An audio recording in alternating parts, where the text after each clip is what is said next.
Dice la Escritura, vamos a leer: ahora bien, cuando llegué a Troas para predicar el Evangelio de Cristo, que es lo que un servidor hace, predicar. Alguien que diga que es servidor pero no está al servicio de la buena nueva, no es servidor. Descubrí que el Señor me había abierto las puertas. Aún así me sentí intranquilo por no haber encontrado allí a mi hermano Tito, por lo cual me despedí de ellos y me fui a Macedonia.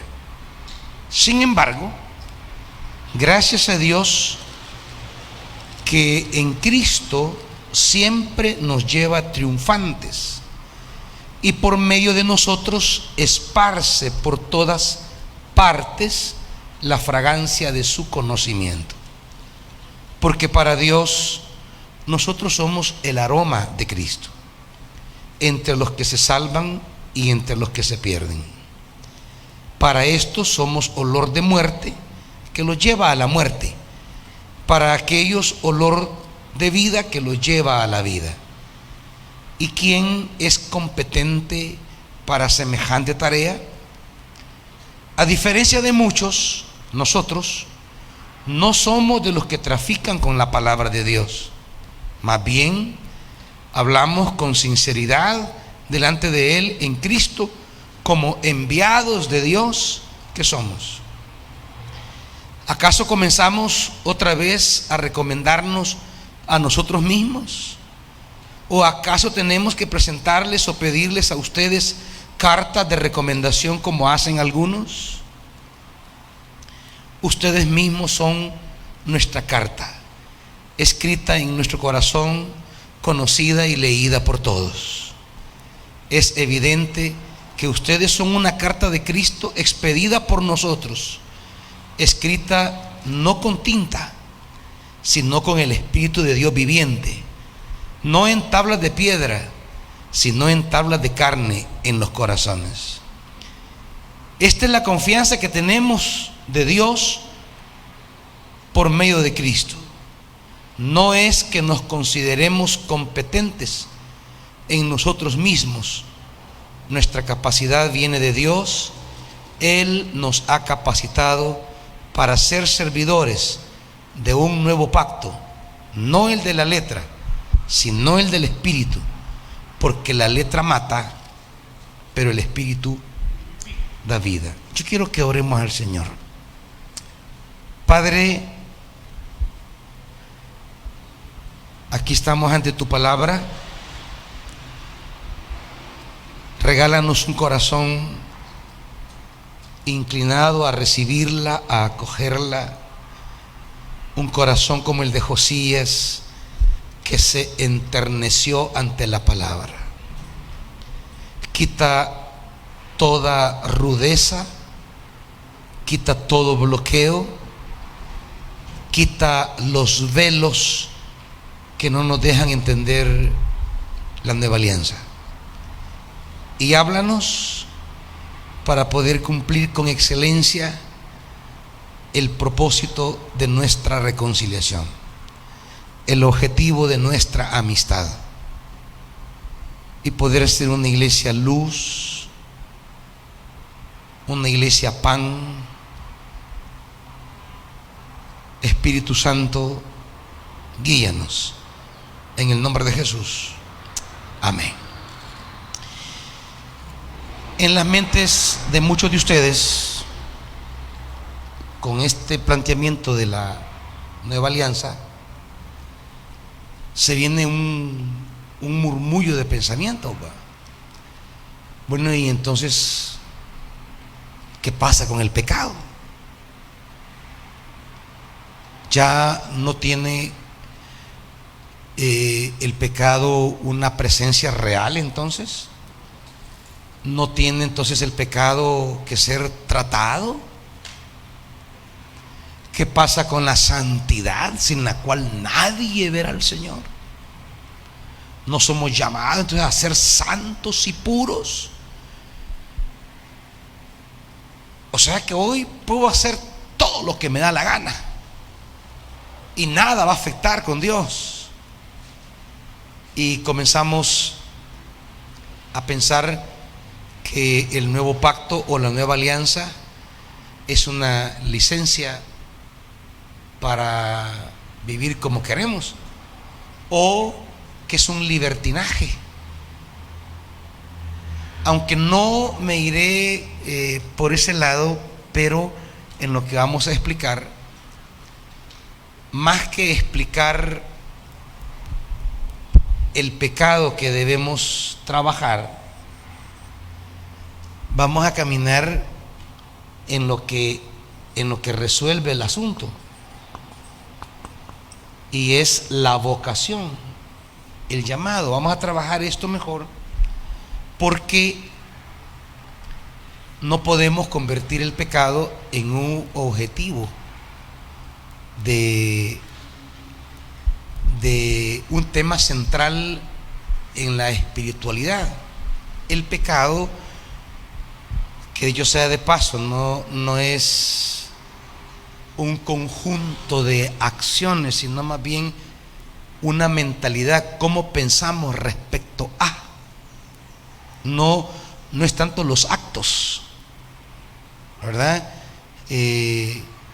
Por eso nunca hablará el Nuevo Testamento de los pecados, sino de el pecado, porque es una condición en la que existimos, y en la medida que seamos trasladados a nuestra nueva condición, esa condición irá desapareciendo.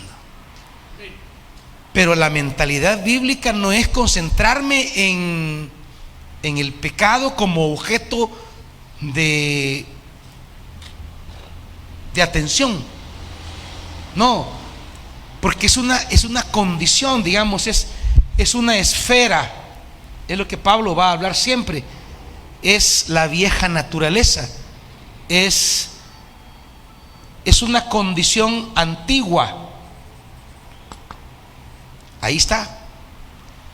Pero yo no la puedo convertir en mi objetivo espiritual, pastoral, porque entonces vuelvo al sistema sacrificial del Antiguo Testamento, cuyo objetivo era justamente que el pecado se resuelva. No, lo que vamos a hacer con Corintios es descubrir nuestra nueva condición.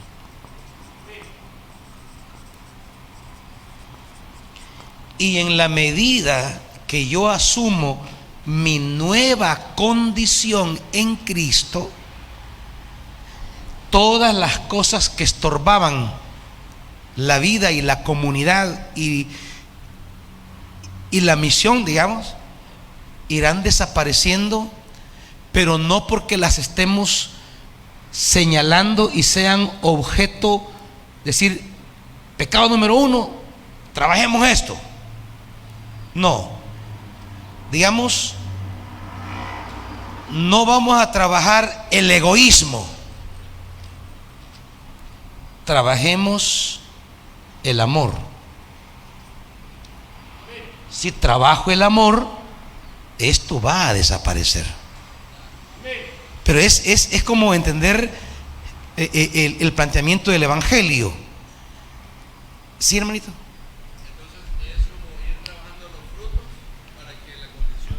Exactamente. Va quedando atrás, va desapareciendo, pero desaparece como desaparece la noche cuando entro al día.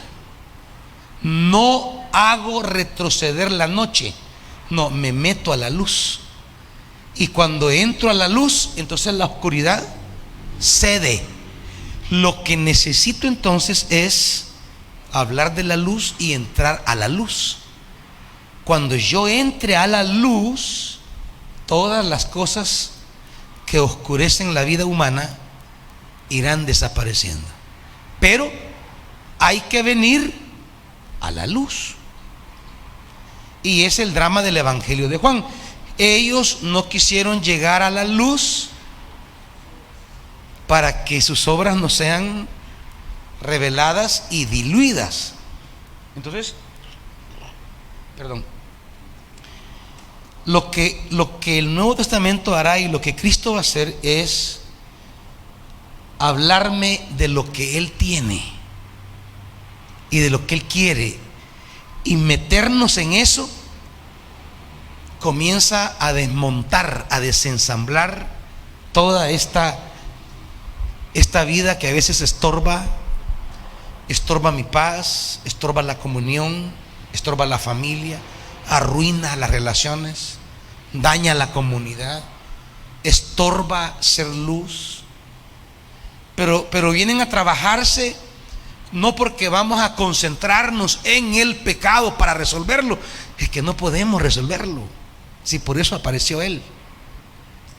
Y lo resolvemos en la medida que entramos a esta nueva condición. No hay espacio para el libertinaje. Es decir, no es que yo me puedo quedar en esta condición y disfrutar la bendición de la alianza y no tener ningún tipo de transformaciones, porque la alianza es una experiencia de Dios tan fuerte que me transforma. La alianza, la nueva condición de Dios en Cristo es tan intensa, es tan gloriosa, tiene una fuerza de dar vida que transforma todo lo que me daba muerte. Pero si alguien pretende seguir en la condición vieja, creyendo que la nueva alianza le justifica su condición vieja, no ha entendido el Evangelio, no ha entendido la nueva alianza, ni ha entendido la fuerza que tiene ella para provocar transformaciones que nunca la ley pudo provocar, que nunca el legalismo pudo provocar, que nacen por la fuerza arrolladora que tiene el Espíritu en nosotros, porque esta nueva alianza es del Espíritu.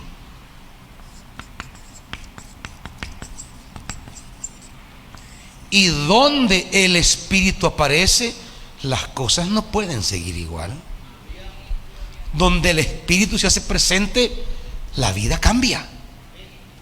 Por eso, cuando comienzan las páginas de la Biblia a narrar: en el principio creó Dios los cielos y la tierra estaba desordenada, primero. Por eso digo, es una condición. Hay un desorden. Nuestras vidas, lejos de la luz del Espíritu, son desordenadas. En esta condición tenemos un desorden, un relajo de vida. Al entrar de gracia a la nueva alianza, no entro a la comunión de la nueva alianza porque logré un orden en mi vida. No. Sino que entré por la gracia, Dios me visitó. Pero esa nueva alianza va a comenzar a ordenar. Estaba desordenada, vacía, dice, y oscura. La tierra estaba desordenada y vacía, y las tinieblas cubrían la faz del abismo. Pero inmediatamente a ese estado, a esa condición, inmediatamente aparece: y el Espíritu de Dios se movía sobre la faz de las aguas. Entra el Espíritu en este escenario, en esta condición. ¿Y qué viene inmediatamente? Que se menciona la acción del Espíritu, que es presencia graciosa, gratuita de Dios en la creación. Bueno, lo que viene es: y dijo Dios, sea la luz. No dijo Dios, fuera oscuridad. Él no se concentró en la oscuridad. No, Él trajo luz. ¿Ya? Y comienza a ordenar. Esto estaba vacío, comienza a llenarlo. Y comienza a poner un orden maravilloso que al final dice: qué lindo me quedó esto, qué precioso me quedó esto. Entonces el Espíritu y la palabra, por eso el texto dice: y dijo Dios, y dijo Dios, y dijo Dios, y dijo Dios. La creación expuesta al mover del Espíritu y al decir de Dios. Una creación expuesta a ese movimiento del Espíritu y al hablar de Dios, cambia esta condición y se transforma en una condición nueva, preciosa, donde ya no hay vacío, caos, desorden y oscuridad. Cualquiera que esté creyendo que lo que hemos dicho sobre la gracia de Dios que llega a nuestra vida, que llega a esta condición, la gracia es gracia porque no requiere que yo ponga nada para que Dios entre a esta condición. Pero se equivocaría cualquiera que cree que la gracia llega para cubrir, para justificar o para avalar esta condición. ¿Me explico? La gracia, el Espíritu y Dios no llega para avalar esto, llega para transformar esto. Entonces, los que nos exponemos al mover del Espíritu y al hablar de Dios, y eso es real, comenzamos a brillar, comenzamos a ordenarnos, pero ya no por una exigencia moral, una ley que me digan en la iglesia: aquí está, mire, este es el perfil o los requisitos para estar en esta iglesia. No, es por el influjo de Dios en nuestra vida.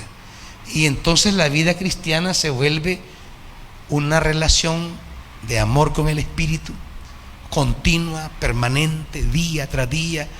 Y ese Espíritu que nos anhela celosamente nos está reclamando más y más y más, atrayéndonos hacia Él. Él comienza a cubrirnos, Él comienza a llenarnos, Él comienza a tomarnos, y yo me dejo tomar.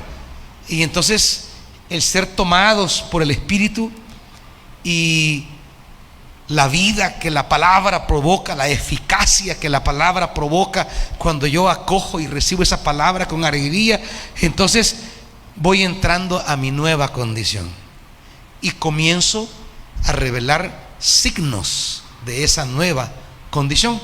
Comienzo a reflejar nuevas facetas, un cierto orden en mi vida, ¿verdad? Porque mi vida es la primicia. Digamos que la vida del servidor es la primicia de lo que Dios hará con toda la creación.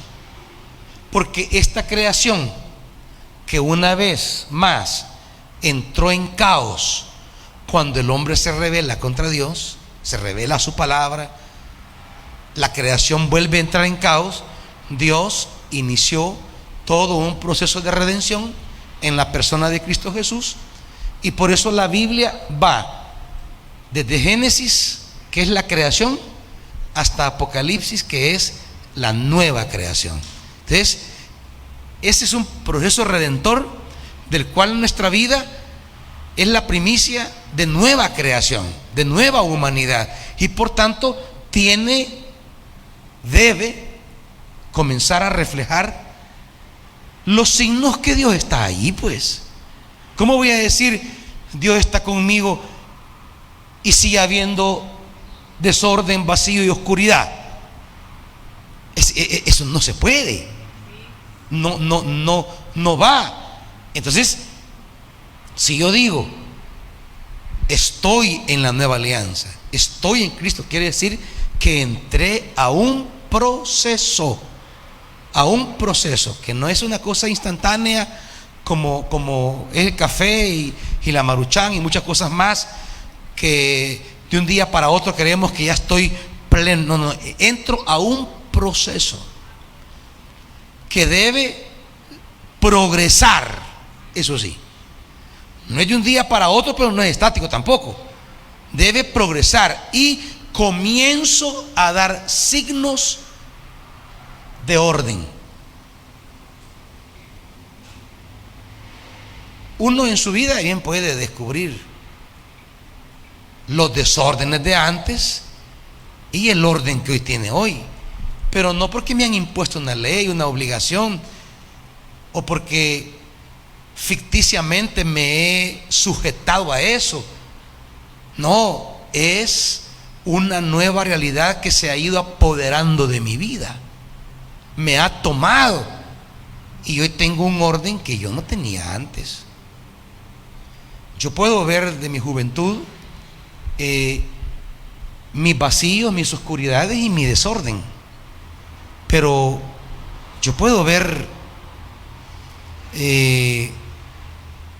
cómo la obra de Dios me ha ido ordenando. Como dice Pablo, no he llegado, me falta todavía mucho, ¿verdad? Pero ya avancé mucho.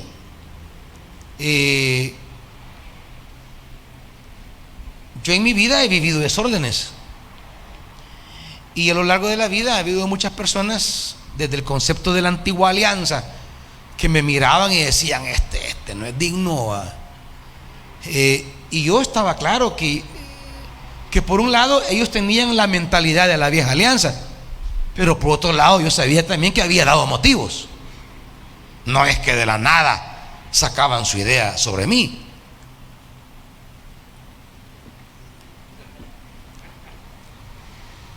Como también de ustedes no lo están haciendo, hermanitos.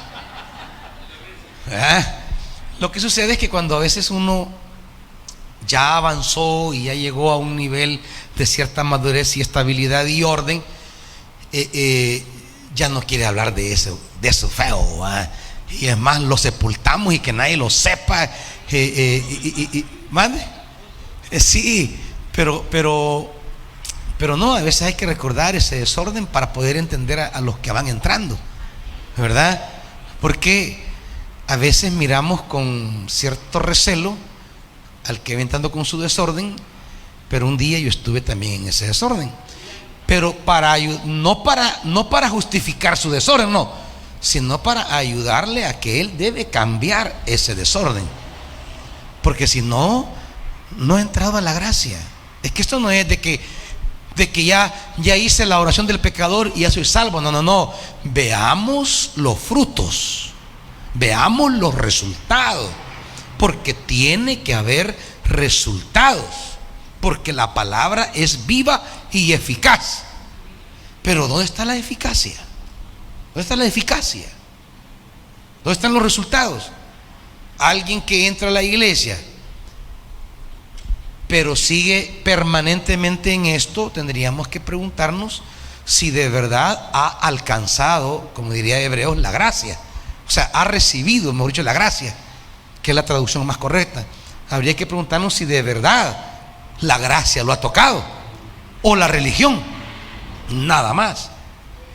Por eso es que muchos pueden estar en la iglesia sin estar en la gracia, que son dos niveles diferentes, ¿verdad? Estamos, pero no estamos. Como los que estaban con Jesús.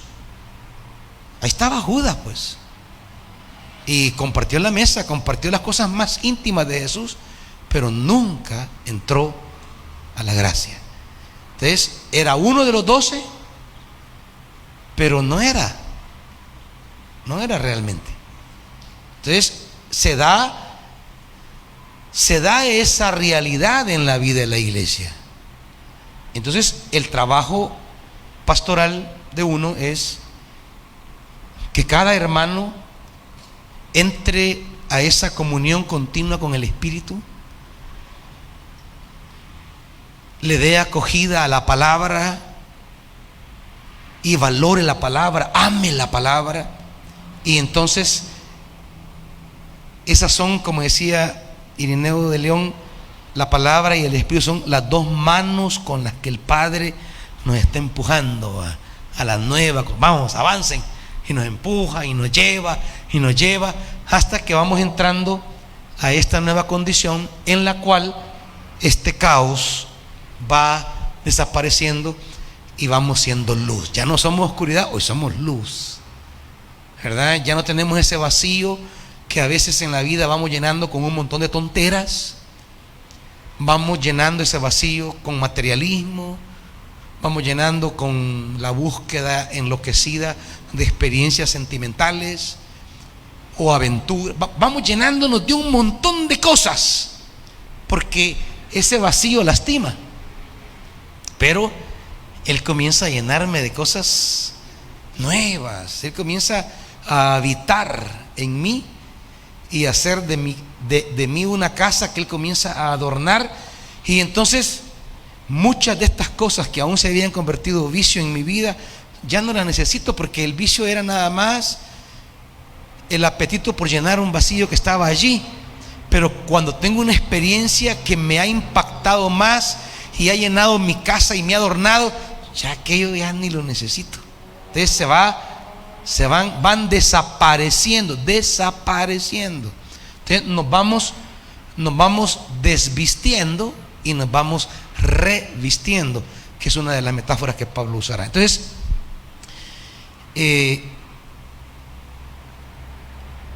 pero claro, cuando oímos el tema de la nueva alianza, acostumbrados al esquema de la antigua, inmediatamente la pregunta es: ¿y qué hacemos con el pecado? ¿Verdad? Porque la antigua alianza eso nos ha enseñado a pensar el pecado en el centro y hay que resolverlo. Pero no, el pecado no es mi problema. Ese es el problema de Dios. Solo Él puede tratar con eso. Lo que yo debo hacer mi problema es comunión con el Espíritu, la amistad, la cercanía, la obediencia al Espíritu, el acoger la palabra con corazón noble, dice Lucas. Y entonces la palabra y el Espíritu tienen una fuerza para quebrantar la antigua condición que nos mete en la nueva condición. No es libertinaje. Pablo lo va a abordar en la carta a los Gálatas, pero no voy a entrar allí. En la carta a los Gálatas justamente se aborda la tristeza del apóstol Pablo por una iglesia que, habiendo conocido la gracia, se dejó arrastrar de nuevo por la vieja ley y comenzó a dar signos de nuevo de su antigua condición. Y algunos pensaban que la libertad que tenemos en Cristo es libertinaje. La libertad todavía es un tema que asusta a los creyentes, porque nos cuesta primero entender la libertad, segundo asumirla, porque la libertad es un acto de muchísima madurez y al ser humano le gusta mejor ser esclavo. La lógica humana funciona mejor en la esclavitud que en la libertad. Son los esquemas que tenemos ancestrales muchas veces. Por eso a las iglesias les gusta que les digan así: la iglesia quiere capataces, no líderes, porque los líderes inspiran, pero la decisión de seguir es suya. Dejarse inspirar,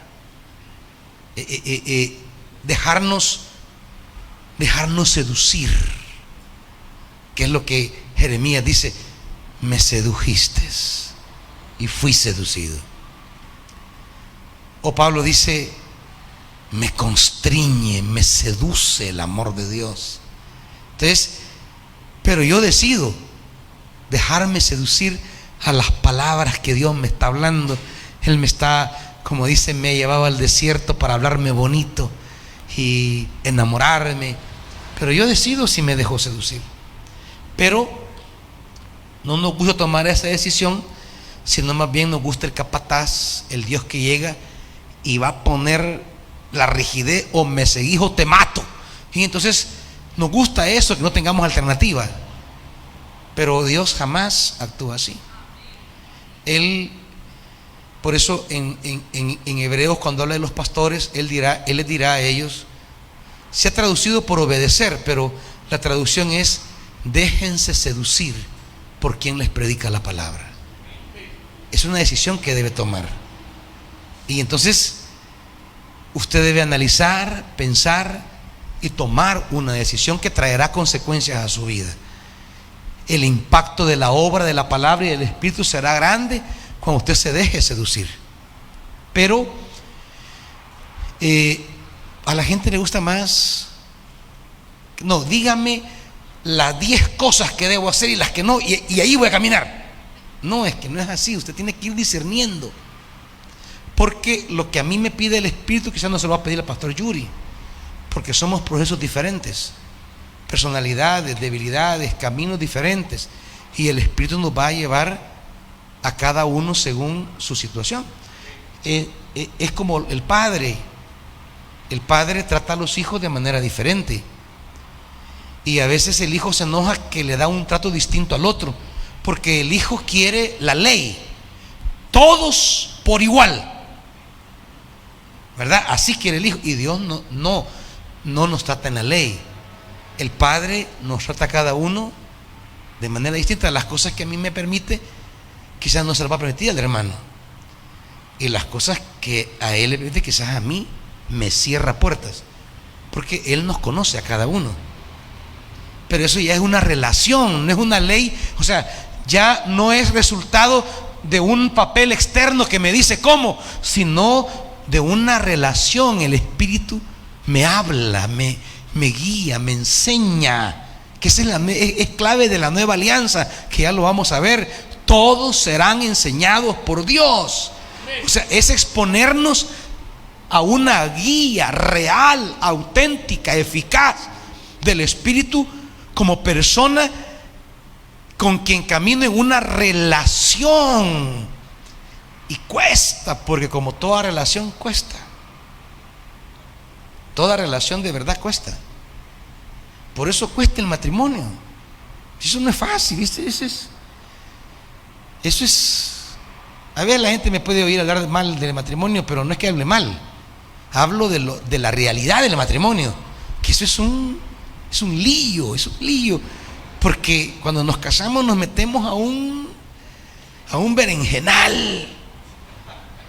Nos casamos, usted entra y se ha metido a edificar un edificio. O sea, cuando usted se case, tenga claro que se ha metido a trabajar. Y los primeros años son complicados, pero hay que trabajar para los fundamentos, y no se mira nada, ni avance. Mire, si entenderse con una mujer, con un hombre, que usted tiene, si se casa de 25, son 25 años que esa persona ya formó su personalidad, su carácter, su mentalidad. Y no crea que en un año de novio, ya te conozco, mi amor. ¡No, hombre! Ese es un abismo. Es un abismo. Madre.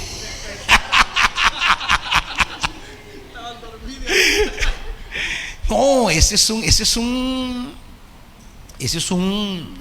trabajal. Yo siempre le digo a mi esposa, si por alguna razón Dios no lo quiera, pero me iba a quedar solo, le digo, yo no me vuelvo a casar, le digo. No, ya no tengo energía para eso. Porque llevar una relación de compañeros requiere una energía, una dedicación, un desgaste, que ya no, ya no, yo ya no tengo fuerza para para venir que vamos a recomenzar no, ya no, me dedico a predicar el evangelio mejor, ¿verdad? Entonces, claro, es una experiencia muy significativa en la vida de uno cuando la sabe llevar, porque lo va formando también a uno. Es una experiencia formativa, una experiencia que por la inversión que se hace en entenderse va desarrollando una madurez, una capacidad de entendimiento. Uno se va transformando y tiene resultados positivos de cara al perfil de ser humano que uno llega a ser. Pero es un proceso de trabajo, de comunión, de aprendizaje. No es una esclavitud. Lastimosamente, muchas relaciones no son relaciones, son, o por lo menos no son relaciones de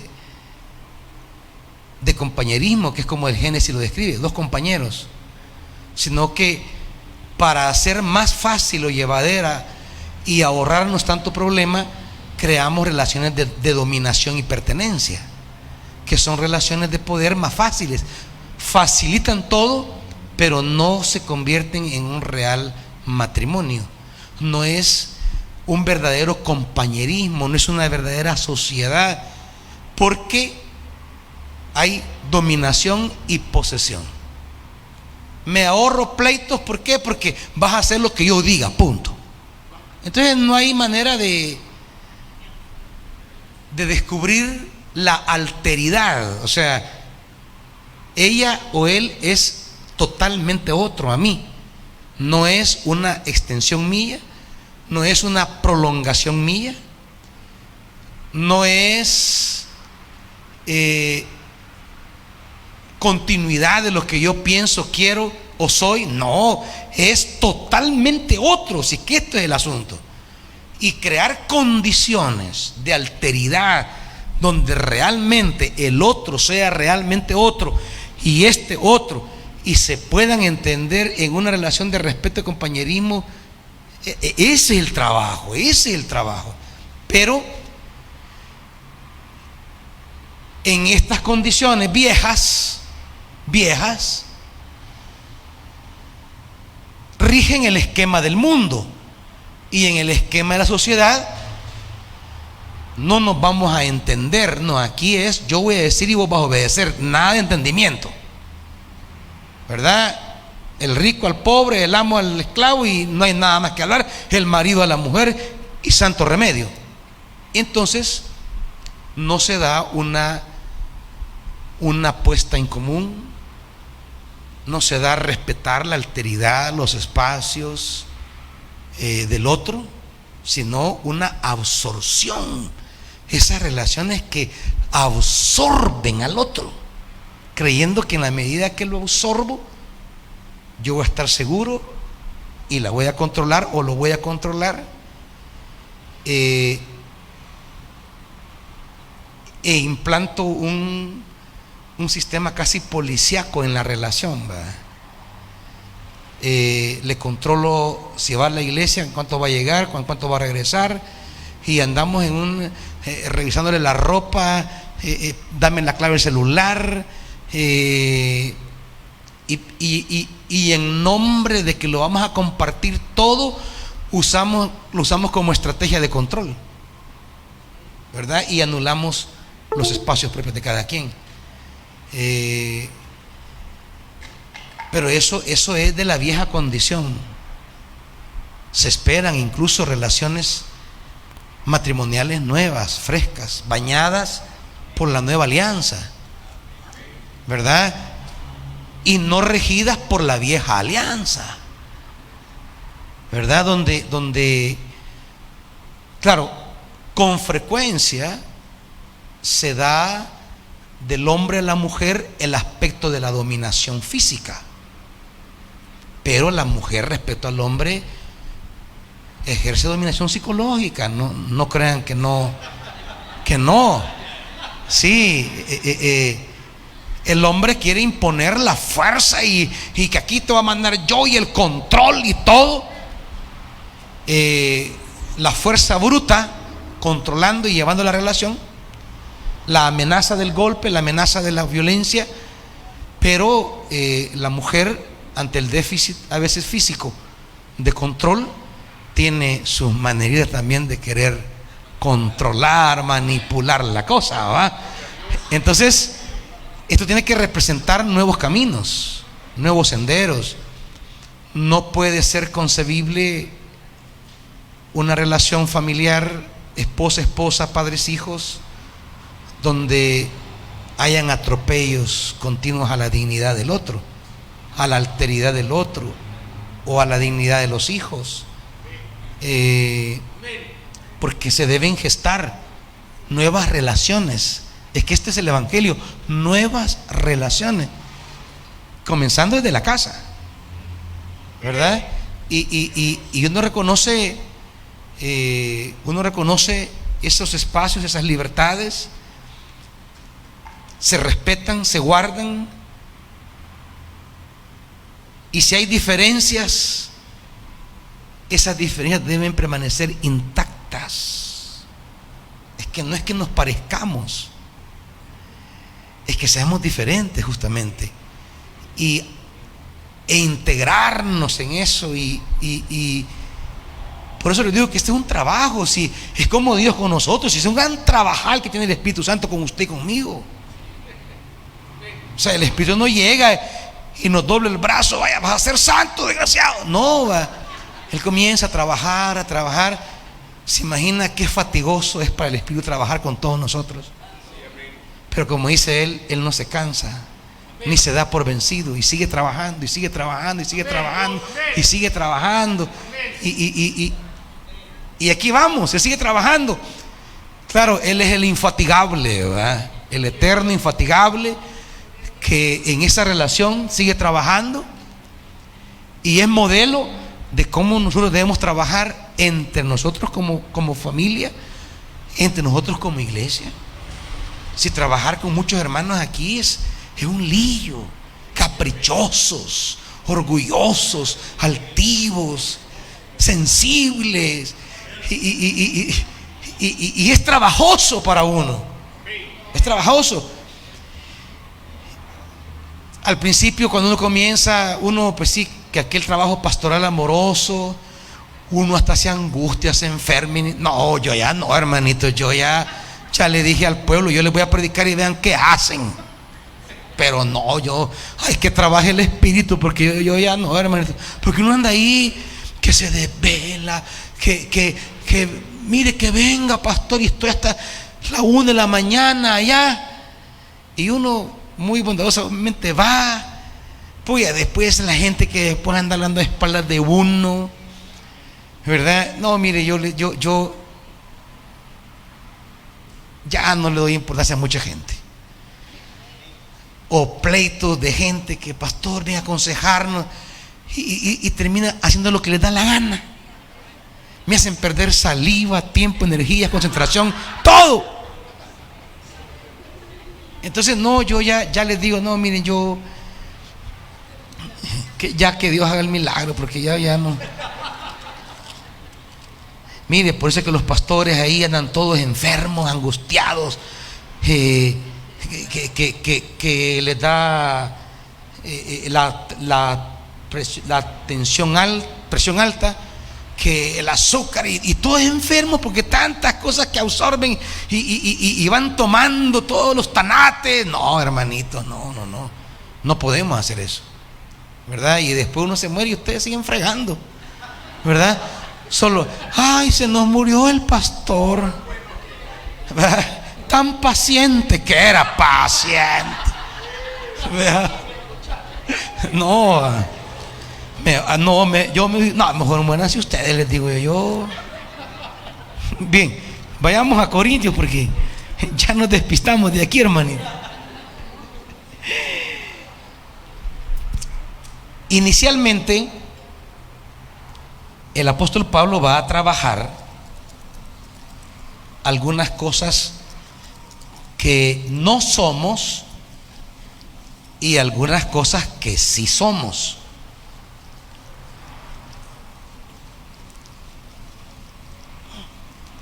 dos cosas que no somos, dice Pablo. Primero, él dice 2:17, ¿qué es lo que no somos en primer lugar? El 2:17, lo que no somos.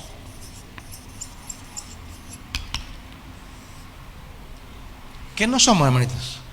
2:17.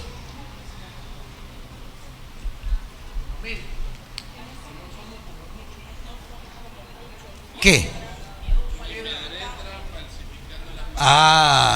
Primero, no somos traficantes de la palabra.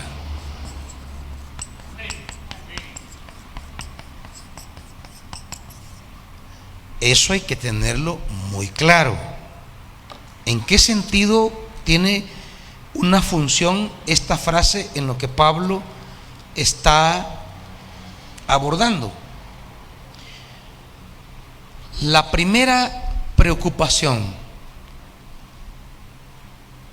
de un servidor real, un signo de esa genuinidad de un servidor, es la palabra. Eso es el primer signo. ¿Cómo es ante la palabra? ¿Mande? Sí, claro. No se reduce meramente al texto bíblico, porque palabra es más que Biblia. La escritura es la modalidad escrita de la palabra, pero el Espíritu también nos da palabra en nuestra relación con Él. La palabra no se reduce a un libro. ¿Me entienden? La palabra es más dinámica. Lo que sucede cuando leemos nosotros, por ejemplo, la palabra de Dios es viva y eficaz, pensamos que se refiere a la Biblia. O Isaías 40, la palabra de Dios permanece, pensamos que se refiere a la Biblia. No, si no había ni Biblia en esos momentos. La palabra es antes que la Biblia, durante la Biblia y después de la Biblia. Es decir, la palabra es una realidad viva, es una realidad actuante, es una realidad que construye realidades nuevas.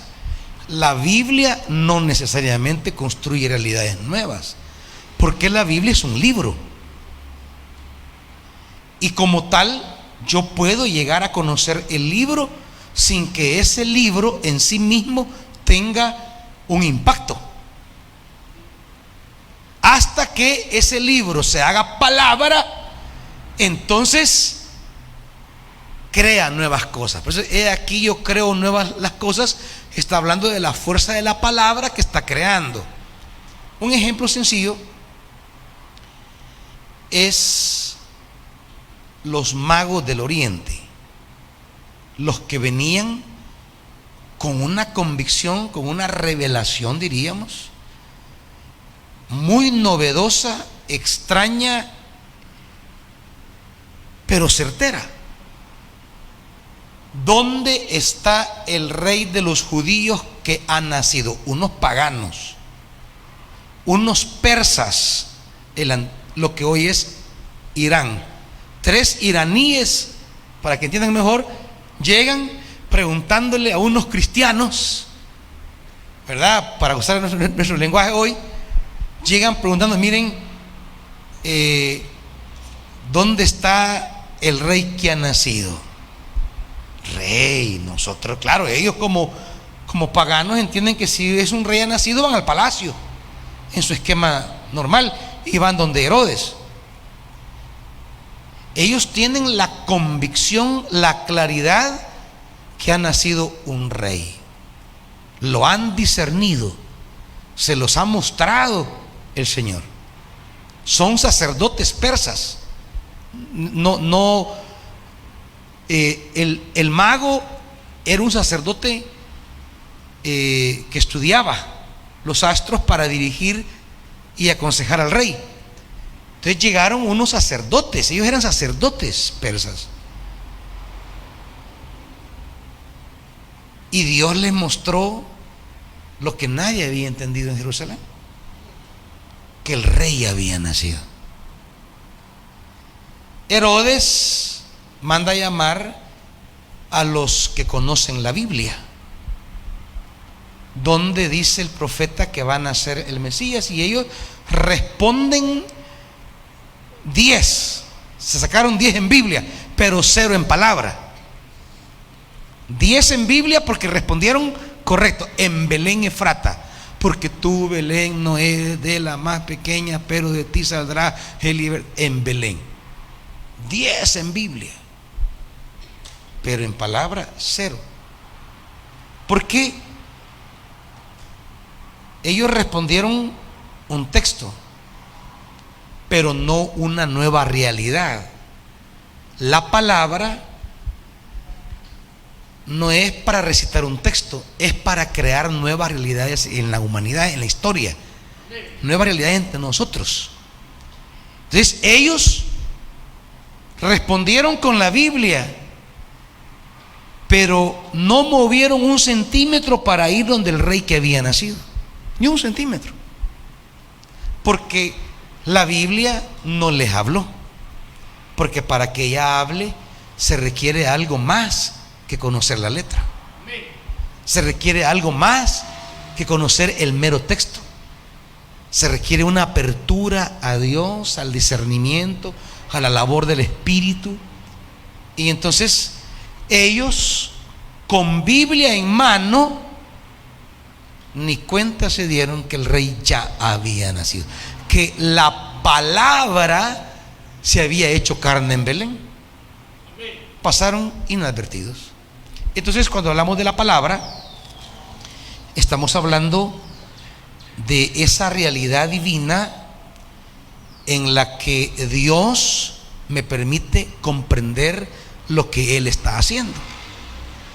Es la palabra es el discernimiento de descubrir a Dios hoy, de percatarme lo que Dios quiere hoy, lo que Dios está haciendo hoy.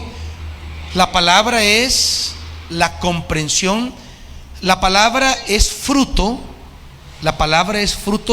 de dos vertientes: de la Escritura y del Espíritu. ¿Me entienden? De un libro y de una persona. Son dos cosas que se unen para darme una comprensión de lo que Dios está haciendo. La primera cualidad del líder es el respeto, el amor, el valor de la palabra en su vida, porque es la palabra la que guía a un servidor, es la palabra la que guía a un líder.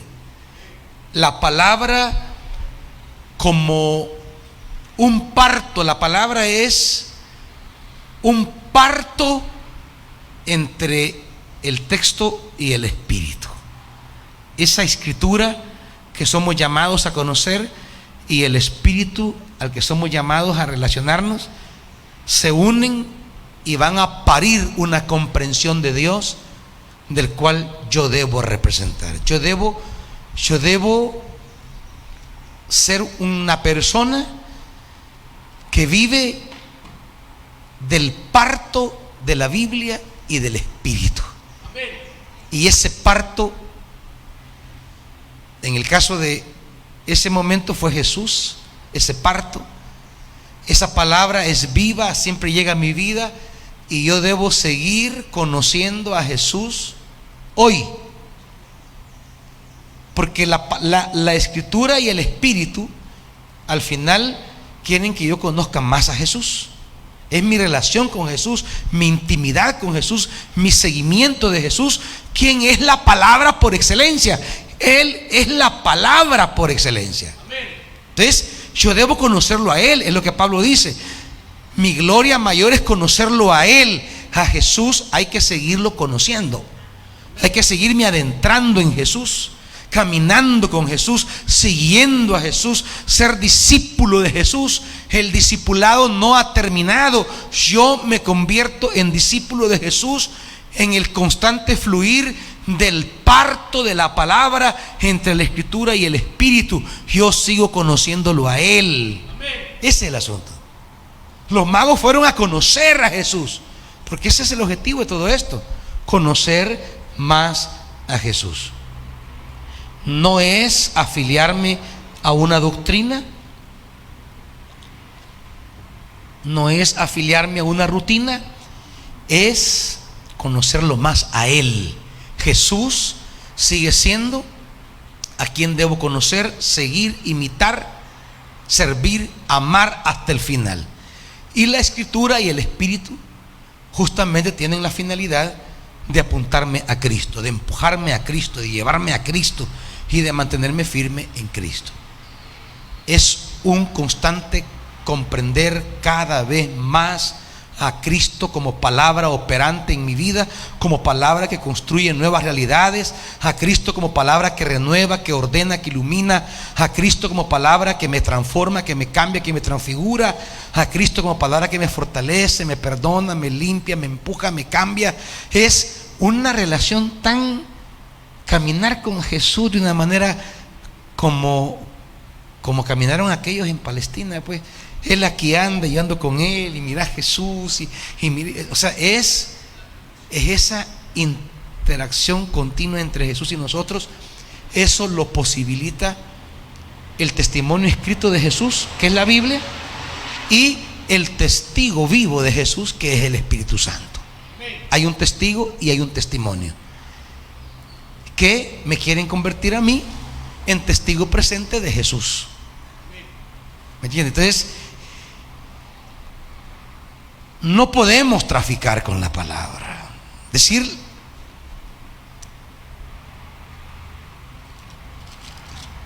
la Reina Valera usa un término que no es traficar, es medrar, lo que medran. Ajá. Falsificando la palabra. Falsificar, eso, falsificar. El primer gran error de una espiritualidad, de un servidor o de un líder, es falsificar la palabra. Ese fue la gran preocupación que en el Antiguo Testamento se dio. Nosotros falsificamos la palabra cuando queremos usar a Dios para justificar nuestros proyectos. La palabra no llega como esclava de mis gustos. La palabra llega como soberana de mi vida para actuar de manera libre y eficaz. Hay un pasaje que quisiera llevarles para que me ayuden a entender esto. Primer libro de Reyes,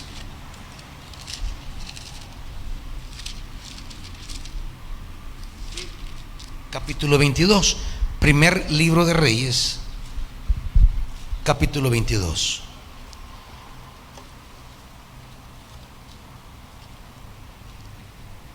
El primer error que podemos cometer para echar a perder la calidad de la influencia de Dios en mi vida es que yo no permita la genuinidad de la palabra, sino que la falsifique a mi gusto, a mi parecer, a mis proyectos. Yo debo exponerme a la palabra tal como soy. Exponerme es: Señor, aquí estoy tal como soy.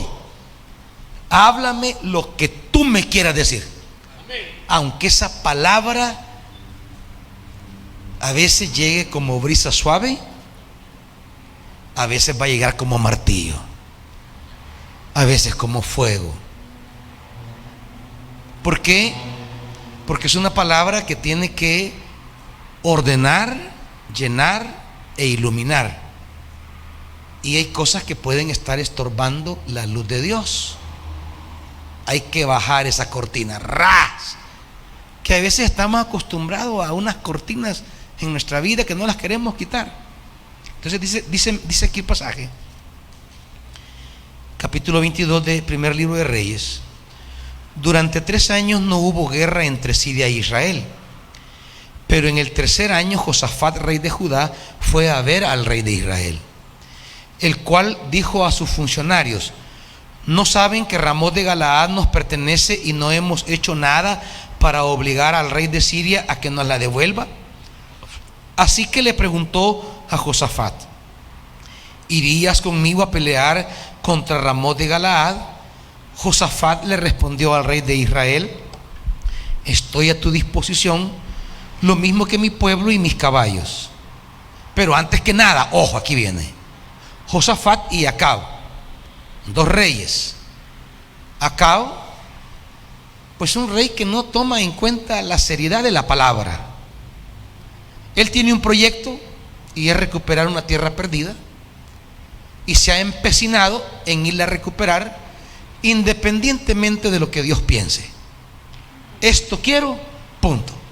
Josafat le dice: yo estoy a tus órdenes, pero yo quisiera escuchar la palabra de Dios.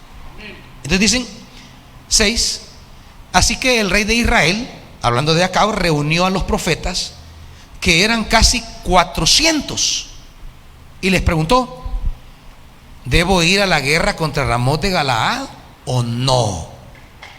¿Verdad? El que pregunta la palabra antes de emprender un proyecto. Josafat: no que queremos que Dios bendiga y ya empecé, y queremos que a tubo Dios bendiga lo que yo empecé, ¿verdad?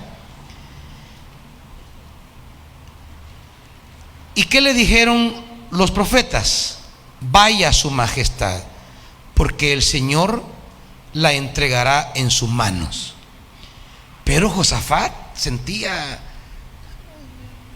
que por ahí no había palabra, ¿verdad? Que habían intereses, ¿verdad? Que los que estos le decían al rey es lo que el rey quería oír, y le picaba esto de no dejarse traficar por la palabra.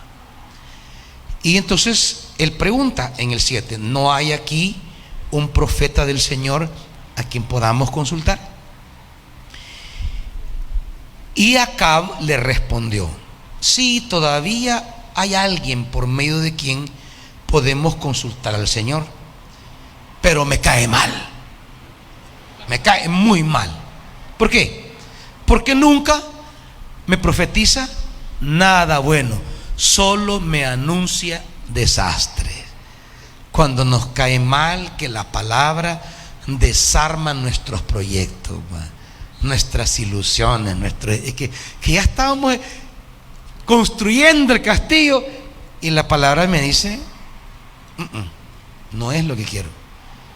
Y uno tiene que regresar todo y volver, y uno se resiste, pero uno dice no, y se empecina en sus proyectos porque no le agrada. Entonces a lo que nos exponemos es a la destrucción de todo eso.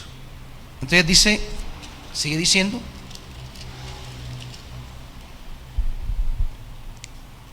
no diga eso, le dijo Josafat. Entonces el rey lo mandó a llamar, y dice, todos los profetas ahí montan un show, no lo voy a leer por el tiempo. El 13: el mensajero que había ido a llamar a Micaía le advirtió. Mira, le dice, los demás profetas a una voz predicen el éxito del rey. Habla favorablemente para que tu mensaje concuerde con el de ellos. O sea, ese querer concordar la palabra con la voluntad de otros, con mis gustos. El tema de la palabra requiere muchísimo cuidado. La primera tarea del servidor es respetar la palabra. Respetar la palabra, valorar la palabra. Cuando yo empecé esa dimensión nueva del Espíritu en la iglesia, una de las cosas que yo nunca hacía era ministrar, porque porque para mí era muy delicado darle a alguien una palabra y que no fuera de Dios. Eso es bien delicado. Usted está metiendo en un lío bien grave, que ya Jeremías y Ezequiel van a denunciar cuando yo no he dicho una palabra y usted la va a dar. Y sigo tratando de tener ese gran cuidado, porque a veces cuando la gente pasa para ser ministrada, pues todos quieren recibir una palabra, pero no para todos hay palabra. Eso sí es. Y entonces pasar y no sentir una palabra por una persona, uno no puede inventar. Entonces tengo que pasar de largo y no darla, porque no puedo. A no ser que le diga: mire, hermana, yo deseo, o hermano, deseo yo para usted esto, pero yo lo deseo. No le digo: el Señor dice, porque no puedo ocupar el lugar de Dios nunca. Y aunque sea profeta de Dios, no significa que Dios me revela siempre todo de cada persona, ¿no? Ahí está Eliseo cuando llega la mujer agobiada con el hijo que se le ha muerto, y Moisés le dice, Eliseo le dice al siervo: mira, anda, ve que quiere esa mujer, vos, porque Dios no me ha revelado qué es lo que le pasa. O sea, no es que yo tenga que tener obligatoriedad de recibir eso. Por eso Pablo dice en Corintios: esto lo digo yo, no lo dice el Señor. O esto lo digo, lo dice el Señor, no lo digo yo. O sea, el profeta, el servidor debe de entrar en una dinámica de aprender a discernir, conocer, amar, seguir y obedecer la palabra, porque en la palabra va la acción divina en mi vida. Porque cuando Dios quiere actuar en mi vida, lo que me va a enviar es una palabra. Siempre en una palabra es que Dios va a actuar. Por eso dice Génesis: y dijo Dios, y dijo Dios, y dijo Dios. Y siempre que Dios quería actuar, llamaba a alguien y le decía: ve y di, ve y habla. Porque la palabra es el instrumento divino de actuación en nuestra historia. Y en la medida que yo aprenda a conocerla, amarla, discernirla y obedecerla, yo me estoy sometiendo a los actos de Dios en mi vida.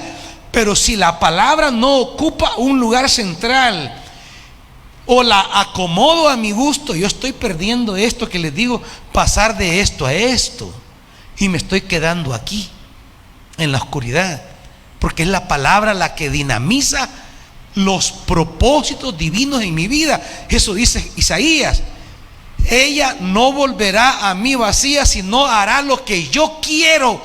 ¿Sí? Cuando Dios quiere hacer algo, lo que me envía es una palabra.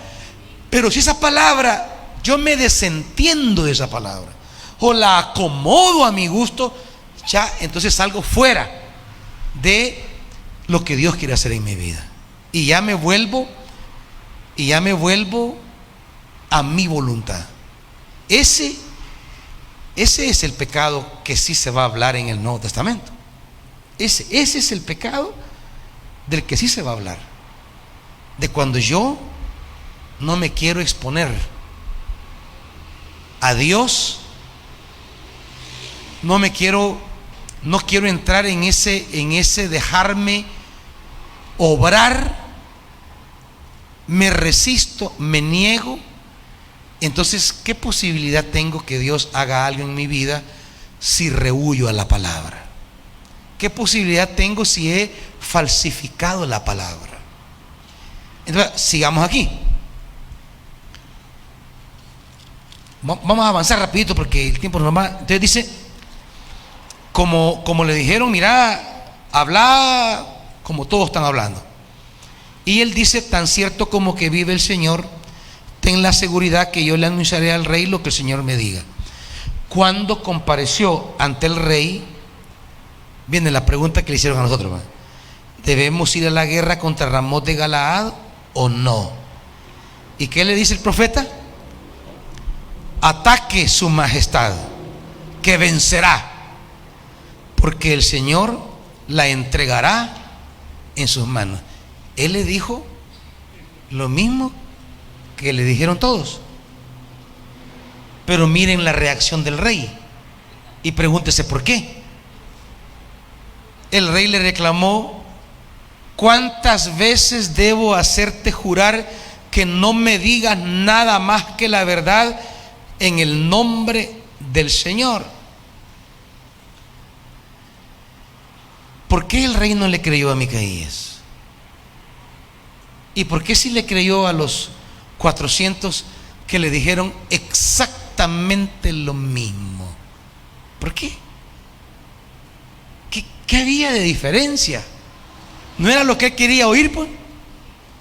¿No era lo que los comisionados le dijeron? Mira, habla esto, esto y esto, porque todos han dicho eso.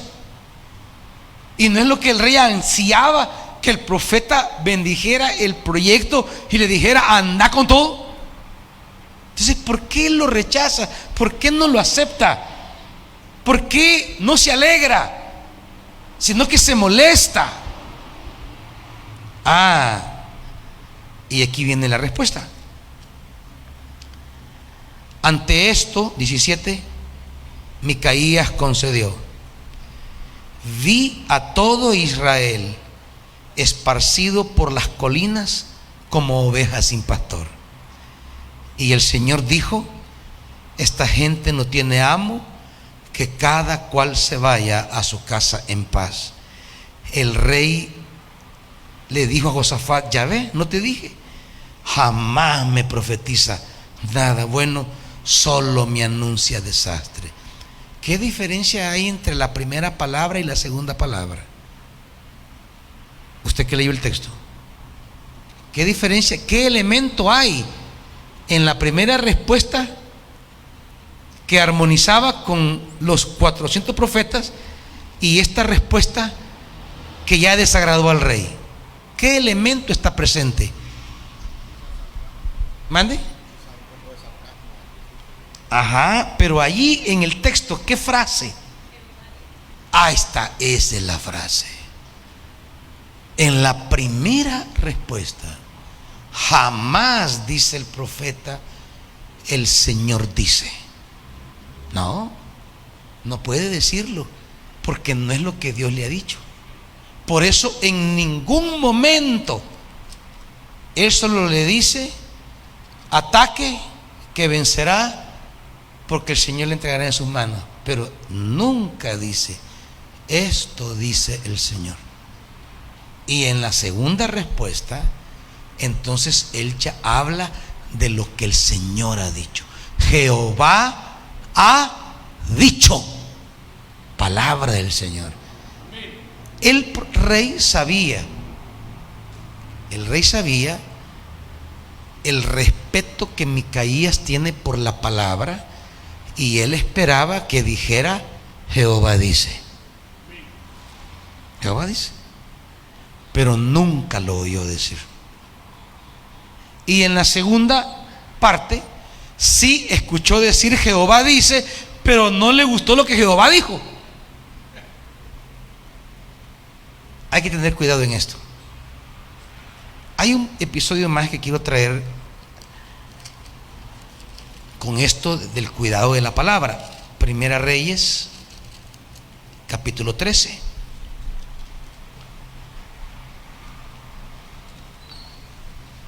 Cuando Dios le dé una palabra, no se mueva de esa palabra.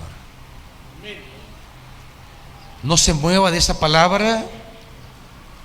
Manténgase fiel a esa palabra y no se deje llevar por otras palabras que parecen ser y no son. 13 del primer libro de Reyes. Sucedió que un hombre de Dios fue desde Judá hasta Betel. ¿En obediencia a qué? ¿En obediencia a qué? A la palabra. Él hizo un viaje de Judá a Betel. ¿Y por qué lo hizo? Porque la palabra le dijo. Cuando Jeroboam de pie junto al altar se disponía a quemar el incienso, el hombre de Dios, y otra vez se repite la misma frase, ojo a esa frase, en obediencia a la palabra de Dios. No solo hizo el viaje en obediencia a la palabra, sino que también le dijo a Jeroboam en obediencia a la palabra, y le gritó: altar, altar, así dice el Señor, en la familia de David nacerá un hijo llamado Josías, el cual sacrificará sobre ti a estos sacerdotes paganos que aquí queman incienso. Sobre ti se quemarán huesos humanos. Aquel mismo día el hombre de Dios ofreció una señal. Esta es la señal que el Señor les da: el altar será derribado y las cenizas se espartirán. Al oír la sentencia que el hombre de Dios pronunciaba contra el altar de Betel, el rey extendió el brazo desde el altar y dijo: agárrenlo. Pero el brazo que había extendido contra el hombre de Dios se le paralizó, de modo que no pudo contraerlo. En ese momento el altar se vino abajo, se esparcieron las cenizas, que en obediencia, según la señal que en obediencia, se repite otra vez, en obediencia a la palabra. Fíjense cómo se va repitiendo la frase. Entonces el hombre de Dios le dijo: apacigua al Señor tu Dios, ora por mí para que se me cure el brazo. Y el hombre de Dios suplicó al Señor, el rey se lo curó, el rey se curó, quedándole como antes. Y el rey le dijo al hombre de Dios, porque los reyes siempre quieren comprar la palabra, y al hombre de Dios siempre le dijo: ven a casa conmigo y come algo, además quiero hacerte un regalo. Siempre se va a dar esa relación entre quienes quieren comprar al hombre de Dios, quienes quieren domesticarlo con regalos, quienes quieren seducirlo, comprarlo. Siempre es una tentación de quienes detentan el poder de querer comprar al mensajero. Es una tentación que viene desde siempre y que es de las tentaciones que uno más debe resistir en la vida de la iglesia, porque hay mucha gente que se acerca a uno con regalos de forma generosa, bien intencionada, gratuita, amorosa, que de verdad lo quieren agradar a uno o compartirle algo. Pero hay quienes se acercan para darle algo a uno, pero para condicionarlo, para sugestionarlo, para domesticarlo. Y uno debe aprender a discernir eso, incluso hasta ser invitado a comer. Yo me cuido mucho de eso, y si voy, asisto donde me invitan, pero siempre dejo claro que la palabra no está en venta, y se lo dejo claro a quien me invite o quien me dé algo. No voy a rechazar, porque Jesús nunca rechazó, siempre fue donde lo invitaban, pero dejó siempre en claro que no estaba a la venta, que era el mensajero de la palabra e iba a decir siempre lo que Dios dijera. Entonces el rey lo mandó que le iba a dar un regalo, pero el hombre le respondió, le dijo: aunque usted me diera la mitad de sus posesiones, yo no iría a su casa. Aquí no comeré pan ni beberé agua, porque así me lo ordenó el Señor. El Señor me dijo: no comas pan ni bebas agua, ni regreses por el mismo camino. Y así hizo, dice el 10, tomó un camino diferente. Pero ojo, aquí viene el segundo problema ante la palabra del mensajero. Vivía en Betel cierto profeta anciano. Sus hijos le fueron a contar lo que el hombre de Dios había hecho. Su padre le preguntó: ¿y por dónde se fue? Y sus hijos le indicaron el camino. El padre le dijo: prepárenme un asno. El asno estuvo listo, el profeta lo montó y se fue tras el hombre de Dios. Y lo encontró allá, debajo de un palito, echándose una siesta, ¿va? Y le dijo: ¿eres tú el hombre de Dios que vino? Sí, yo soy. Ven a comer a mi casa, le dijo. No, no puedo. Lo mismo que le dijo al rey. No, no puedo, le dijo. Ni comer, ni beber, ni ir por el mismo camino. El anciano le dijo, fíjese bien: también yo soy profeta, como tú. Y un ángel, obedeciendo a la palabra del Señor, imagínense hasta la frase que usó, que es la que viene usando el profeta en el texto. Un ángel del Señor me dijo: llévalo a tu casa para que coma pan y beba agua. Y así lo engañó. El engaño, el ser engañado. Así comenzó el problema en el Edén. El engaño. Ser engañados ante una palabra de Dios, porque escucho una palabra que quizás en el fondo de mi corazón yo no quiero estar en esta encina aquí aguantando. Yo quiero sentarme a una mesa, comer, beber, recibir un regalo. Y de repente alguien aparece con una palabra que me consiente, que se acomoda. Lo engañó y regresó. Y sentados a la mesa, 20, fíjese bien qué paradójico esto, sentado a la mesa, allí vino la palabra del Señor al profeta que lo había engañado, imagínense. Y le dijo: así dice el Señor, has desafiado la palabra, no has cumplido la orden, te has vuelto para comer, regresaste el camino que te di, por tanto no será sepultado tu cuerpo en la tumba de tus antepasados. ¿Y qué pasó? Bueno, 24, el hombre de Dios se puso en camino, un león le salió al paso, lo mató, lo dejó tendido, y hasta ahí llegó el hombre de Dios. Poderoso el hombre de Dios, poderoso como comienza la historia, pero se dejó engañar, se dejó traficar, falsificar la palabra. Por eso la primera gran tarea del predicador es decir lo que Dios dice. Esa es la primera gran tarea. Esa es la agonía más grande del predicador. Es lo que yo siempre le digo a la iglesia: mire, pueden haber muchos problemas en la iglesia que a veces ocupan la mente, pero la que a mí me angustia, me aflige, me hace agonizar, la que a mí siento morirme, es el saber que cuando me pare a dar palabra del Señor, porque ese es mi mayor ministerio ante ustedes, ante la iglesia: darles la palabra del Señor, y que de ahí no se muevan, de ahí no se muevan, porque yo sé que les doy la palabra del Señor. Es mi angustia, mi desesperación, mi preocupación, y no dudo que es la preocupación del pastor Yuri.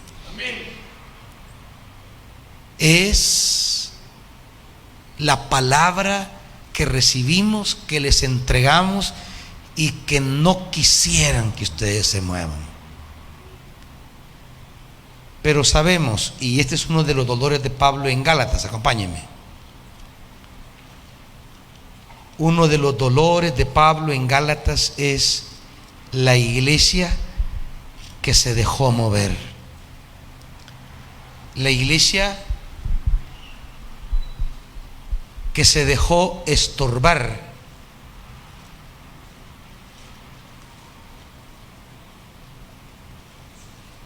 Dice capítulo 4 de Gálatas, versículo, empecemos desde 13. Como bien saben, la primera vez que les prediqué el evangelio fue debido a una enfermedad,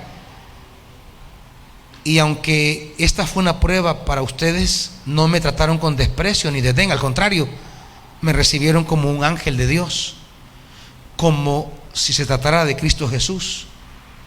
Pues bien, ¿qué pasó con todo ese entusiasmo?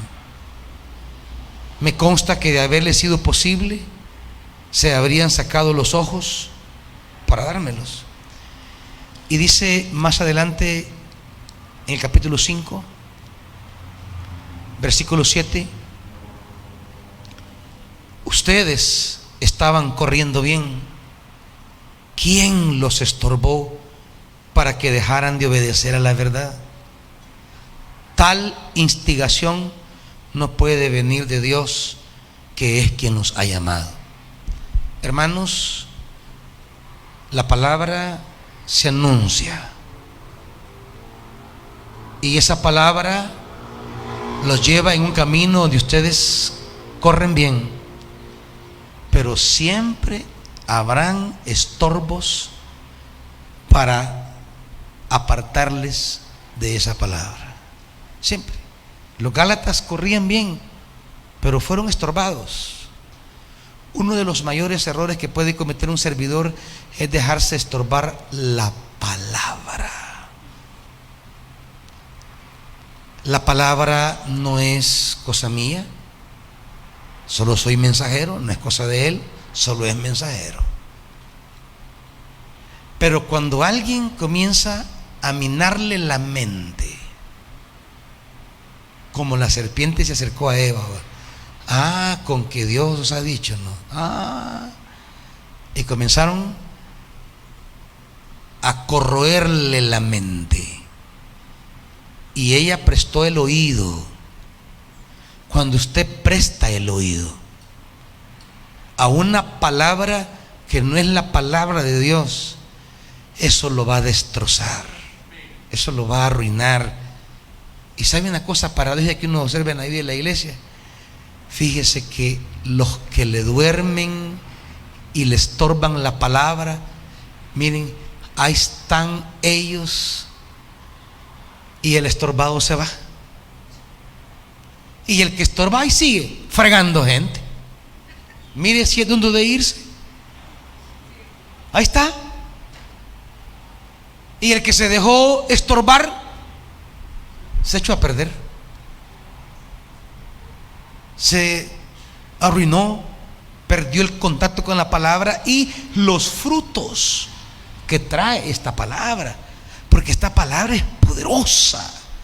La palabra de Dios tiene dos cualidades.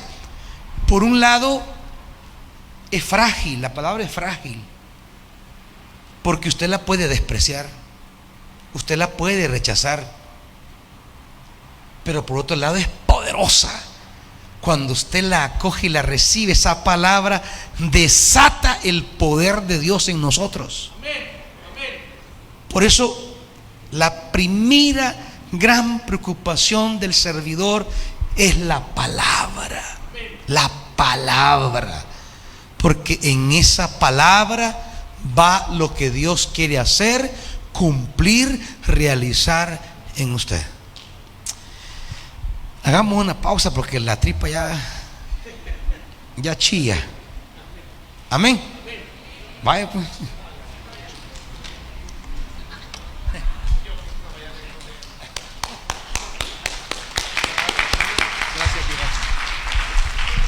Gloria a Dios.